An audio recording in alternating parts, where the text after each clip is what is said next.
ഇപ്പോൾ Shri Javad മുസ്തഫാബി Sunni activist അദ്ദേഹം കൂടി ചേരുകയാണ്. ശ്രീ ജവാദ് മുസ്തഫാബി, യഥാർത്ഥത്തിൽ എന്താണ് വേണ്ടത്? ഇപ്പോൾ എന്തായാലും കേന്ദ്ര നിയമം വന്നു കഴിഞ്ഞു, പിന്നെ ചാലഞ്ച് ചെയ്തുകൊണ്ട് സുപ്രീം കോടതിയിൽ ഹർജികളുണ്ട്. പക്ഷേ പല സംസ്ഥാനങ്ങളും അതനുസരിച്ച് പുനഃസംഘടനയും നടത്തി കഴിഞ്ഞു അതാത് സംസ്ഥാനങ്ങളുടെ വഖഫ് ബോർഡുകളിൽ.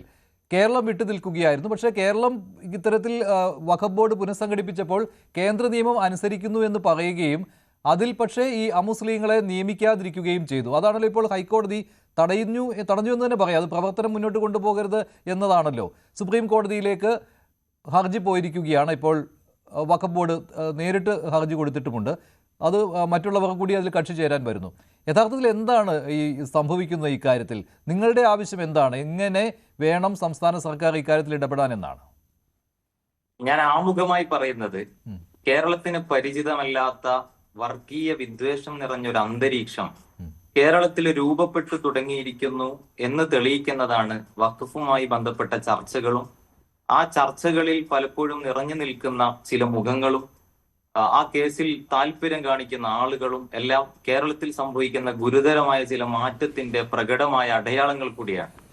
വഖഫ് ഭേദഗതി ബില്ലുമായി ബന്ധപ്പെട്ട ചർച്ചയിലേക്ക് വരുമ്പോൾ ആദ്യമായി ഉമീദ് ആക്ടിലെ ഈ സെക്ഷൻ 14 എന്ന റൂള്, ഈ ഒരു ഭേദഗതി എന്താണ് വഖഫ്, ഇതിനെങ്ങനെയാണ് ഇവിടെയുള്ള മുസ്ലിം സംഘടനകൾ, വിവിധ രാഷ്ട്രീയ പ്രസ്ഥാനങ്ങൾ, അതല്ലാത്ത പൊതുപ്രവർത്തകർ, ഇങ്ങനെ പലരും സുപ്രീം കോടതിയിൽ ആ ഭേദഗതിക്കെതിരായ ഹർജി ഫയൽ ചെയ്തിട്ടുണ്ട്.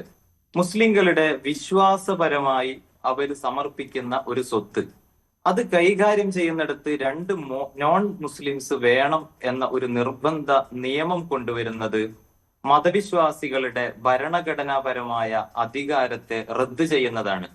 ഏത് മതവിശ്വാസികൾക്കും അവരുടെ മതപരവും ജീവകാരുണ്യപരവുമായ സ്വത്ത് കൈകാര്യം ചെയ്യുന്നതിന്, അവർക്ക് സ്വയം കൈകാര്യം ചെയ്യുന്നതിനുള്ള അവകാശം ഭരണഘടനയുടെ 26-ാം അനുച്ഛേദം നൽകുന്നുണ്ട്.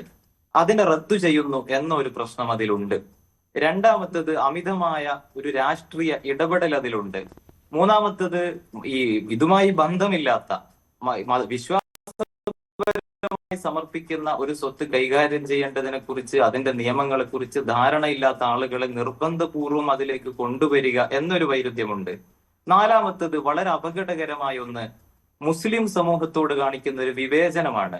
ഇവിടെ വിവിധ ദേവസ്വം ബോർഡുകളുണ്ട്, അല്ലെങ്കിൽ സിഖ് ഗുരുദ്വാര പ്രബന്ധ കമ്മിറ്റി ഉണ്ട്. ഇത്തരത്തിലുള്ള ഇതര മതങ്ങളുടെ അത്തരം ബോർഡുകൾക്ക് ബാധകമല്ലാത്തൊരു നിയമം മുസ്ലിങ്ങളുടെ സ്വത്ത് കൈകാര്യം ചെയ്യുന്ന ബോർഡിന് മാത്രം ബാധകമാക്കുന്നതിലൂടെ മുസ്ലിം സമുദായത്തോട് കാണിക്കുന്ന വലിയൊരു വിവേചനമുണ്ട്. നിലവിൽ കേന്ദ്രം ഭരിച്ചുകൊണ്ടിരിക്കുന്ന ഭരണകൂടം ഇവിടെയുള്ള മുസ്ലിം സമുദായത്തോടും ക്രൈസ്തവ സമുദായത്തോടും ദളിത് വിഭാഗങ്ങളോടും വിവിധ ന്യൂനപക്ഷ സമൂഹങ്ങളോട്, പിന്നാക്ക വിഭാഗങ്ങളോട് കാണിക്കുന്ന അവഗണനയുടെ പാർശ്വവൽക്കരണത്തിന്റെ വിവിധ ഉദാഹരണങ്ങളിൽ, വിവിധ പ്രവർത്തനങ്ങളിൽ ഒന്നായി നമുക്കിതിനെ മനസ്സിലാക്കാൻ കഴിയും. ഇനി കേരളത്തിൽ സമീപകാലത്ത് സംഭവിച്ചുകൊണ്ടിരിക്കുന്ന, കഴിഞ്ഞ ദിവസങ്ങളിൽ നമ്മൾ ചർച്ച ചെയ്തുകൊണ്ടിരിക്കുന്ന ഒരു കേസ്, 4 പേരാണ് വഖഫ് ബോർഡിനെതിരായിട്ട് ഈ ഹർജി സമർപ്പിച്ചിട്ടുള്ളത്. അതിലൊന്ന് BJPയുടെ സംസ്ഥാന വൈസ് പ്രസിഡന്റ് ഷോൺ ജോർജ് ആണ്. രണ്ടാമത്തത് assembly of Christian trust services എന്ന സംഘടനയാണ്. ആലോചിച്ചു നോക്കൂ, മുസ്ലിങ്ങളുടെ വഖഫ് സ്വത്തുക്കൾ അവരെന്ത് ഉദ്ദേശത്തിലാണോ വഖഫ് ചെയ്തത് ആ താല്പര്യത്തിൽ തന്നെ സംരക്ഷിക്കുന്നതിന് വേണ്ടി പ്രവർത്തിക്കുന്ന ഒരു ബോർഡിന്റെ കാര്യത്തിൽ ഈ പറഞ്ഞ ആളുകൾ കാണിക്കുന്ന ജാഗ്രതയിൽ തന്നെ കൃത്യമായ പന്തികേടുണ്ട്. അല്ല, ശ്രീ ജവാദ് മുസ്തഫാബി, അതിന് കാരണം എന്ന് പറയുന്നത് ഇപ്പോൾ കേന്ദ്രം ഈ നിയമ ഭേദഗതി അവതരിപ്പിച്ച സമയത്ത് തന്നെ പറഞ്ഞ കാര്യമാണ്. ഇതിൽ ഇപ്പോൾ മുസ്ലിങ്ങളുമായി ബന്ധപ്പെട്ടുള്ളതാണ് വഖഫ് എങ്കിലും ഇതിൽ പല വഖഫ് സ്വത്തുക്കളുടെ കാര്യത്തിലും എതിർപ്പ് നിലനിൽക്കുകയാണല്ലോ. അവിടെ കക്ഷികളായിട്ട് വരുന്നത് മുസ്ലിം ഇതര വിഭാഗങ്ങളിൽ നിന്നുള്ളവരുമുണ്ട്. അപ്പോൾ അവരെ കൂടി കേൾക്കേണ്ടി വരും എന്നുള്ളതാണല്ലോ ഇതിന് കാരണമായിട്ട് പറയുന്നത്. ഉദാഹരണം മുനമ്പത്തിൽ തന്നെ അങ്ങനെയാണ്. ഏതെങ്കിലും ഒരു ദേവസ്വം ബോർഡ് മുസ്ലിം സമുദായത്തിന്റെ കയ്യിലുള്ള ഭൂമി കുടിയേറി, അല്ലെങ്കിൽ ദേവസ്വം ബോർഡിന്റെ ഭൂമി മുസ്ലിം സമുദായത്തിലുള്ള ക്രൈസ്തവ സമുദായത്തിലുള്ള ആളുകൾ കയ്യേറ്റം ചെയ്തു, ഇങ്ങനെ കേസുകൾ നടക്കുന്നുണ്ട് എന്നതിന്റെ പരിഹാരം, അത് തീർപ്പാക്കാനുള്ള പരിഹാരം ദേവസ്വം ബോർഡിൽ മുസ്ലിങ്ങളെ കയറ്റലാണോ? അങ്ങനെയാണോ ഇവിടെയുള്ള മറ്റു മതവിശ്വാസികളുടെ ആരാധനാലയങ്ങൾ, സ്വത്തുക്കൾ കൈകാര്യം ചെയ്യുന്ന സ്റ്റാറ്റ്യൂട്ടറി ബോർഡുകളിലും പ്രശ്നങ്ങളില്ലേ, ആരോപണങ്ങളില്ലേ, പരാതികളില്ലേ? അത് പരിഹരിക്കാനും ഇതേ മാനദണ്ഡം തന്നെയാണോ ഇവിടെയുള്ള ഭരണകൂടം മുന്നോട്ട് വെക്കുന്നത് എന്നതാണ് എന്റെ ചോദ്യം. രണ്ടാമത്തത്, ഈ 4 ഹർജികൾ സമർപ്പിച്ചപ്പോ ഈ ഹർജികൾ പരിഗണിക്കുന്നതിന്റെ തലേ ദിവസം സംസ്ഥാന സർക്കാർ ഒരു കൗണ്ടർ അഫിഡവിറ്റ് സമർപ്പിക്കുന്നുണ്ട്. റവന്യൂ വകുപ്പിന്റെ അണ്ടർ സെക്രട്ടറിയായ ബി പുഷ്പവല്ലിയാണ് സമർപ്പിക്കുന്നത്. ആ മറുപടി സത്യവാങ്മൂലത്തിന്റെ 4ാമത്തെ പാരഗ്രാഫിൽ അവർ കൃത്യമായി പറയുന്നത് നിലവിലെ ബോർഡിന്റെ ഘടനയിൽ അപാകതകൾ ഉണ്ട്. ഉമീദ് ആക്ടിലെ സെക്ഷൻ 14 പ്രകാരം നമ്മളൊരു സ്ട്രിക്റ്റ് കംപ്ലൈന്റ്സ് എടുത്ത് ആ 14 പ്രകാരം നമ്മളത് പുനഃസംഘടിപ്പിക്കും എന്നാണ് ഈ ഹർജിക്കാരുടെ ആവശ്യങ്ങളെ പരിഗണിച്ചുകൊണ്ടുള്ള മറുപടിയാണ് റവന്യൂ വകുപ്പിന്റെ അണ്ടർ സെക്രട്ടറി ബി പുഷ്പവല്ലി മറുപടി സത്യവാങ്മൂലത്തിൽ വിധിന്യായത്തിന്റെ തലേ ദിവസം കോടതിയെ അറിയിക്കുന്നത്. ഇനി ജൂലൈ 15-ാം തീയതി സത്യവാങ്മൂലം നൽകുന്നത് 14-നാണ്. 15-ാം തീയതി കേസ് പരിഗണിക്കുമ്പോൾ ബഹുമാനപ്പെട്ട ഹൈക്കോടതി ചോദിക്കുന്നുണ്ട്, ഈ പുതിയ സർക്കാർ അധികാരത്തിൽ വന്ന ഉടനെ നിയമിക്കപ്പെട്ട, അതിനെ തുടർന്ന് പല വിവാദങ്ങളും ഉണ്ടായതായി നമുക്കറിയാം, അഡ്വക്കേറ്റ് ജാജി ബാബു. ഈ ജാജി ബാബു എന്ന സർക്കാരിന്റെ AGയോട് ഹൈക്കോടതി ചോദിക്കുന്നുണ്ട്, നിങ്ങൾ ഇതിന് അനുകൂലിക്കുന്നുണ്ടോ, ഈ ഹർജികൾ അനുകൂലിക്കുന്നുണ്ടോ? അദ്ദേഹം പറയുന്നു, ഒരു പരിധിവരെ. കോടതി വീണ്ടും ചോദിക്കുന്നു, ഏത് പരിധിവരെ? അദ്ദേഹം പറയുന്നു, 11 അംഗങ്ങൾ വേണ്ട ബോർഡിൽ 9 അംഗങ്ങൾ മാത്രമേ നിലവിലുള്ളൂ. അതിനെ അഥവാ ഈ ആക്ടിൽ പറയുന്നത് പ്രകാരം 2 അമുസ്ലിം പ്രതിനിധികളെ കൂടി ഉൾക്കൊള്ളിച്ചുകൊണ്ട് അതിനെ പുനഃസംഘടിപ്പിക്കണമെന്ന് സംസ്ഥാന സർക്കാരിന്റെ AG കൂടി കോടതിയെ അറിയിക്കുകയാണ്.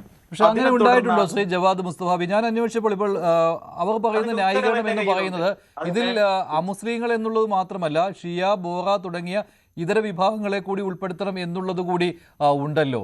അതാണ് ഉദ്ദേശിച്ചത് എന്നുള്ളതാണ്. പിന്നെ നിലവിലെ അതിൽ അമുസ്ലിം എന്നുള്ള ഒരു വാക്ക് ഉപയോഗിച്ചിട്ടില്ല എന്നാണ് കേട്ടോ ഇവർ പറയുന്നത്. ആ വാക്ക് ഉപയോഗിച്ചിട്ടില്ല. അദ്ദേഹം ഉപയോഗിച്ചത് 11-ൽ 9 അംഗങ്ങൾ. ആ 9 അംഗങ്ങളില്ല. 11-ൽ 9 അംഗങ്ങൾ മാത്രമേ നിലവിലുള്ളൂ എന്ന് പറയുമ്പോ 11-ൽ നിന്ന് 9 കഴിച്ചാൽ ബാക്കി 2ആണ്. പിന്നെ ഇവിടെ പരിഗണിക്കുന്ന ഹർജി ഏതാണ്? ഇവിടെ പരിഗണിക്കുന്ന ഹർജി ഈ സെക്ഷൻ 14 പ്രകാരം 2 പേരെ നിയമിച്ചില്ല എന്നതാണല്ലോ ഇതിൽ ഭൂരിപക്ഷം പേരുടെയും ഹർജി. അതിനോട് യോജിച്ചുകൊണ്ട് അത് എടുത്തു പറഞ്ഞുകൊണ്ട് തന്നെ ഈ സെക്ഷൻ 14 പ്രകാരം പുനഃസംഘടിപ്പിക്കാം എന്ന് പറഞ്ഞുകൊണ്ടാണ് counter affidavit B Pushpavalli revenue വകുപ്പിന്റെ അണ്ടർ സെക്രട്ടറി സംസ്ഥാന സർക്കാരിന് വേണ്ടി കോടതിയിൽ നൽകുന്നത്. അതിനെ വാസ്തവമാക്കിക്കൊണ്ട് തന്നെയാണ് AG കോടതിയിൽ സംസാരിക്കുന്നത്. അദ്ദേഹം അവിടെ ഷിയാക്കളുടെ കാര്യമോ മുസ്ലിം ലീഗിന്റെ സംസ്ഥാന സെക്രട്ടറി പറഞ്ഞതുപോലെ ഷിയാക്കളുടെ കാര്യമോ ഒന്നുമല്ല സംസാരിക്കുന്നത്. ഈ 11-ൽ നിന്ന് 9 കഴിച്ച് ബാക്കി 2 പേരുടെ കാര്യത്തെ കുറിച്ച് തന്നെയാണ് AG കോടതിയിൽ സംസാരിക്കുന്നത്. നിങ്ങൾ ആലോചിച്ചു നോക്കൂ, ഇതിനെതിരെ ഇതേ സമാനമായ സംഭവം തമിഴ്നാട്ടിൽ നടന്നിട്ടുണ്ട്. ഇപ്പൊ കഴിഞ്ഞ സർക്കാർ ഈ വിഷയത്തിൽ ഇവിടെ എന്തെല്ലാം പുകിലുകളായിരുന്നു ഉണ്ടായിരുന്നത്. ഇവിടെ കഴിഞ്ഞ പിണറായി വിജയൻ മുഖ്യമന്ത്രിയായ കാലത്ത് PSC വഖഫ് ബോർഡിലെ ജീവനക്കാരുടെ നിയമനം PSCക്ക് വിടാൻ വേണ്ടി ആലോചന നടന്നു. ആ സമയത്ത് കേരളത്തിൽ അങ്ങോളം ഇങ്ങോളം എന്തെല്ലാം കോലാഹലങ്ങളാണ്. മുസ്ലിമുകൾക്ക് വിശുദ്ധമായ ഒരു ദിവസത്തിലാണ് കോഴിക്കോട് കടപ്പുറത്ത് വഖഫ് സമ്മേളനം നടക്കുന്നത്. എന്താണ് ആ സമ്മേളനത്തിൽ വെച്ച് മുസ്ലിം ലീഗിന്റെ നേതാക്കൾ പ്രസംഗിക്കുന്നത്? വഖഫ് ബോർഡിലെ ജീവനക്കാരുടെ നിയമനം PSCക്ക് വിട്ടാൽ അമുസ്ലിമീങ്ങൾ ജീവനക്കാരായി വഖഫ് ബോർഡിൽ വരും. അത് വഖഫ് ബോർഡിന്റെ അന്തസത്തക്ക് നിരക്കുന്നതല്ല. സോവിയറ്റ് കാലങ്ങളിൽ വിവിധ സ്ഥാൻ കൺട്രികളിലൊക്കെ സംഭവിച്ചതുപോലെ കേരളത്തിലെ മാർക്സിസ്റ്റ് ഭരണകൂടം മുസ്ലിങ്ങളുടെ സ്വത്തുക്കൾ അപഹരിക്കാൻ പോവുകയാണ് എന്ന് വ്യാപകമായ പ്രചാരണം നടത്തിയില്ലേ? കേരളത്തിൽ ഒരു മുൻ മന്ത്രിക്കെതിരെ ഇസ്ലാമിൽ നിന്ന് പുറത്തു പോകുന്ന എന്ന അർത്ഥത്തിലുള്ള ഗുരുതരമായ ആരോപണം പോലും മുസ്ലിം ലീഗിന്റെ പ്രധാനപ്പെട്ട ഒരു നേതാവ് ഉന്നയിച്ചത് പ്രസ്തുത സമ്മേളനത്തിൽ വെച്ചായിരുന്നു. മുസ്ലിം ലീഗിന്റെ തീപ്പൊരി പ്രഭാഷകയും ആഘോഷിക്കപ്പെടുന്ന വനിതാ MLA-യുമായ ഫാത്തിമ തഹ്ലിയ എന്ന് പ്രസംഗിച്ചത് ഇത് പിണറായി വിജയന്റെ വഖഫല്ല, അള്ളാഹുവിന്റെ വഖഫാണ് എന്നായിരുന്നു. എന്തിനു വേണ്ടി? ജീവനക്കാരിൽ PSCക്ക് വിട്ടാൽ അമുസ്ലിമീങ്ങൾ വരുമോ എന്ന ഭയത്തിന്റെ പേരിൽ. അങ്ങനെ അന്ന് ഇവിടെ അതിന്റെ പേരിൽ ഊതിക്കത്തിച്ച് സമുദായത്തിന്റെ വികാരം കേരളത്തിൽ ഒരു ഭരണകൂടത്തിനെതിരെ തിരിച്ചുവിടാൻ വേണ്ടി പ്രവർത്തിച്ച ഒരു മുന്നണി, അതേ പാർട്ടി തന്നെയാണ് ഉമീദ് ആക്ടിലെ 14-ാമത്തെ സെക്ഷനെതിരെ സുപ്രീം കോടതിയിൽ ഹർജി ഫയൽ ചെയ്ത സംഘടനയുമാണ് മുസ്ലിം ലീഗ്. ആ മുസ്ലിം ലീഗ് ഉൾക്കൊള്ളുന്ന ഭരണകക്ഷിയാണ് ഇന്ന് ഉമീദ് ആക്ടിലെ 14-ാമത്തെ സെക്ഷൻ പ്രകാരം പുനഃസംഘടിപ്പിക്കണമെന്നും ആ 2 പ്രതിനിധികൾ ഇല്ലാത്തത് ഗുരുതരമായ വീഴ്ചയാണ് എന്ന് അഫിഡവിറ്റിലൂടെയും മറുപടിയിലൂടെയും ഇത്തരത്തിലുള്ള കാര്യങ്ങൾ ഉന്നയിച്ചിട്ടില്ല എന്നാണ് ഇന്ന് വഖഫ് മന്ത്രിയും അത് തന്നെയാണ്. വഖഫ് മന്ത്രിയും പറയുന്നത് അതാണല്ലോ. ബി പുഷ്പവല്ലി റവന്യൂ വകുപ്പിന്റെ അണ്ടർ സെക്രട്ടറി കോടതിയിൽ സമർപ്പിച്ച അഫിഡവിറ്റിൽ കാര്യങ്ങൾ കൃത്യമാണ്. റവന്യൂ വകുപ്പിന്റെ അണ്ടർ സെക്രട്ടറി ആരെയാണ് പ്രതിനിധീകരിക്കുന്നത്? സംസ്ഥാന സർക്കാരിനെ അല്ലേ? അദ്ദേഹം ജൂലൈ 14 ഹൈക്കോടതിയിൽ സമർപ്പിച്ച കൗണ്ടർ അഫിഡവിറ്റിൽ മറുപടി സത്യവാങ്മൂലത്തിൽ കൃത്യമായി ഞങ്ങൾ ഈ സെക്ഷൻ പ്രകാരം പുനഃസംഘടിപ്പിക്കാം എന്ന് കോടതി അറിയിക്കുന്നുണ്ട്. ശരി ജവാദ്, ശരി ശ്രീജിത്ത് പണിക്കർ, ഇതിപ്പോൾ സർക്കാരിന് മറ്റൊരു കൂടുതൽ വാർത്തകൾക്ക് news 18 Keralam YouTube channel subscribe ചെയ്യുക.